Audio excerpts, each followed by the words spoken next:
Alright guys, so I actually just went to bed, but just as I got to bed, the strikes for tomorrow leaked, so you boys just gotta come out and do this. Tomorrow's strike, the epic strike, it's a one-step epic strike, it's boss strike. It's a repeat of one of the old strikes, which is the dreaded Ornithomimus and Velociraptor strike.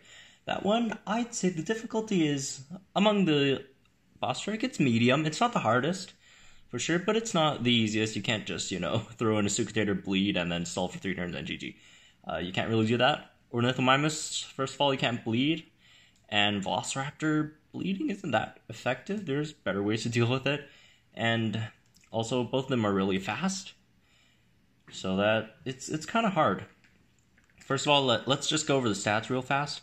From last time the strike started with Ornithomimus most of the time. Remember, they start randomly with dinos, but they heavily bias towards one starting dino. And in this case, it's Ornithomimus. So let's talk about Ornithomimus first. Ornithomimus, it's a rare dino. It has immunity, evasive strike, impact and run, and crippling distraction. So its stats at level 30, they're actually quite monstrous, I'd say. At level 30, it has 3,282 HP, 1,702 damage. So that, on an evasive strike, that's 1.7k, and then 1.7k, let me see, times 1.5, that's 2.5k damage from the impact and run. And if you add the first turn damage, you're going to get hit by 4.2k damage on turn 2, and that hurts a lot. And usually what it does is it evasive strikes on turn 1, and then impacts and run on turn 2, and runs into Velociraptor. So the problem with Ornithomimus is, here are the troubles that you have to deal with. It has high damage, okay-ish HP, it's not too much HP, it's really fast, only one dino in the whole game outspeeds it. And even the dinos that are in its same speed tier, it's higher level, so it's going to move faster than you. So the 131 dinos, like Delta, Blue, they're screwed. You're going to get hit first. So that's Ornithomimus. And also, turn 1, it's going to use Evasive Strike. So you have a 50% probability of not hitting Ornithomimus. So unless you have a super strong Null Dino, you're pretty much screwed here. So... and by that I mean like a really decent level Mono Stegotops, and maybe a decent level Monomimus, but Monomimus is gonna get killed on the next turn. Unless you evasive and then get lucky, and hope it doesn't take you out, that 50%. But let's not gamble at that 50%, shall we? That's a bit difficult, and Monomimus, Mono Stegotops, they're not easy to obtain dinos.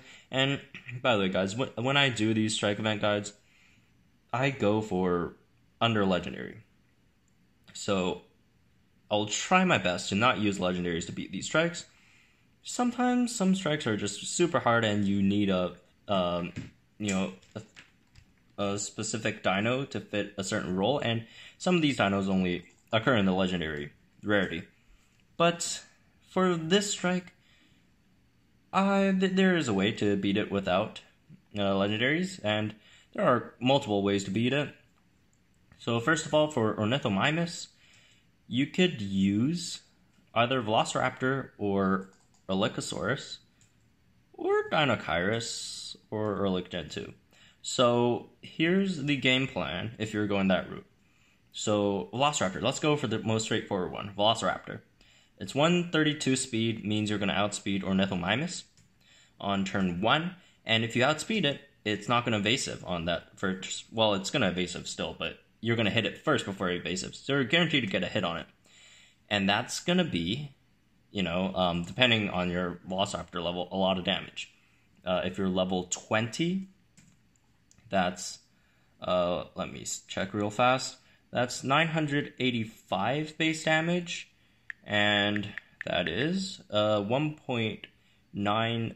7k? That doesn't make sense. 1,970 damage on the turn 1 pounce, so that takes like almost a third of its health away. or 2/3 of its health away. So it's left with like 1.3k health. And if you don't have a level 20 Velociraptor, level 15 still does a decent amount of damage. So, you know, those work as well. And Erlich Gen 2 and Dino-Kyrus, the strategy is not to rampage on turn 1. The strategy is to minimal speed up on turn 1, so then you gain the speed advantage on turn 2. They're not going to take you out with the turn 1 evasive strike. If you're behind left level, these dinos should be, you need them around level 14 and above. I'm not sure if you could cut it with level 13 on Erlico, but maybe. If you have a level 20 Velociraptor, that's assuming. You need, you know, level 13 or above Dino-Kyrus, Erlico, or Erlico Gen 2. And, you know, if you have a lower level Velociraptor, then you'll need a higher level Dino-Kyrus, higher level Erlico, higher level Erlich Gen 2. These are the same dinos. You could use them interchangeably. And it's best to bring both of them because you'll have to deal with Ornitho later. So you speed up on turn 1. If you're lucky, you get a hit on it. And if you don't, it's all right. Don't sweat it. If you don't hit through the cloak or the evasive, you're not screwed yet. So after that, you should be faster than Rampage. That's a lot of damage onto it, and then it's going to impact and run and take you out.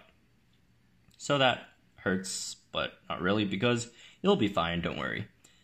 Moving on to Velociraptor. Remember, Ornitho impacted and ran into Velociraptor. This Velociraptor is fresh. Ornitho still has a bit of HP left.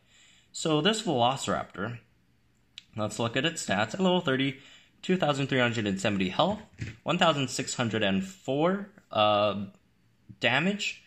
That's a lot of damage. Turn 1 pounce, it's going to do 3.2k damage to you. You don't want that. You don't want that. You don't want the 3.2k damage. That's going to hurt you a lot. It's going to hurt a lot of your dinos. So you got to mitigate that damage. So there are different ways to do this.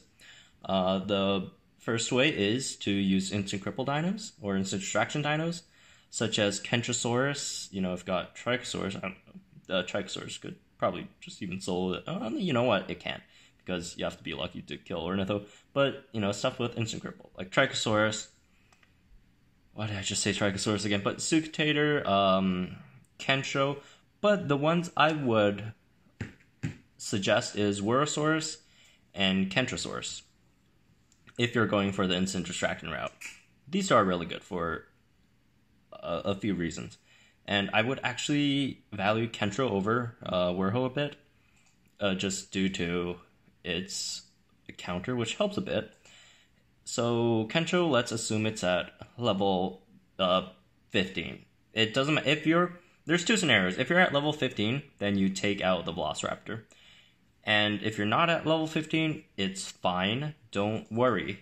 If you're not at level 15, then you should have started Velociraptor on Ornithomimus, so you could, you know, come in and take out the Velociraptor with a speed up on the Dino-Kyrus / Erlich Gen 2s. So here's how you do it. If you have Kentrosaurus, turn 1, instant distraction, so you take the pounce, it's going to do like no damage, and then instant distraction, you're going to hit him with a counter, it's not going to do too much damage. Next turn, you Superiority Strike, they're going to strike you, you're fine, it does 1.6k damage or something, but, you know, you're fine. And then next turn, you cleanse distraction, you're doing 1 times damage, and then you're faster than them. Next turn, you use Thagomizer, so that's 3 more turns of it getting slowed. At this point, if you have a level 15 Kentrosaurus, Velociraptor should be dead, if not almost dead. And if it's not dead, if it's dead, then, you know, great. If it's not dead, then no worries. It's slowed, which is very important, so you could... So Velociraptor is going to kill your Kentrosaurus, and then you throw in your Erlich, or Dino-Kyrus, or Erlich Gen 2, go for a minimal speed-up strike, take out the Velociraptor, because remember, the Velociraptor is slowed, so you're going to be faster than them. And then, after the minimal speed-up strike, you're going to be faster than the Ornithomimus that comes in, and then another Rampage that will take out the Ornithomimus. So, that's that way if you are using Kentrosaurus and / Wurosaurus, and if you don't have them at like over level, I don't know, 11, I guess, since that's the level you need to create Kentrosaurus at, But Wurosaurus, if you don't have that high of a level, you could use like other dinos, like Stegoceratops. You just slow the Velociraptor, deal some damage to it, and then have Dinocaurus clean up again with the minimal speed up. Notapatosaurus works as well. Like they just don't work as well as Kentrosaurus, because Kentrosaurus, you can subtract the pounds damage, so you're super safe there. And yeah, that should do it. Erlich slash Dinocaurus slash Erlich Gen 2 plus Velociraptor plus Kentro slash Wuro, and that should bring home a free Epic Incubator. So that's that. I'm gonna go edit this video. There's not much to edit, I guess, in this video, but I guess I'll just upload this video, and then I'll go and have my sleep. Have my sleep. That doesn't make sense, but the last 2-3 days, yesterday I didn't sleep at all. I was having my last final, so pulled an all-nighter, didn't sleep at all, and I'm super sleepy at the moment. And hopefully I could get this uploaded fast so I could get some sleep before I get up in 6 hours to do the Epic Strike. And I'll upload that as well. So good luck on the Epic Strike, and if you have any more questions, you could leave them in the comments down below. If you don't have a certain dino, I'm sure I'm probably not gonna respond to them at the moment. I'm probably gonna be asleep, but if I wake up early tomorrow, I will see what I could do there. But good luck on the strike, and I'll see you guys at the actual strike tomorrow. Actually, is it tomorrow? Yeah, it's still tomorrow. It's 11 o'clock my time, still an hour before the next day. But I'll see you guys.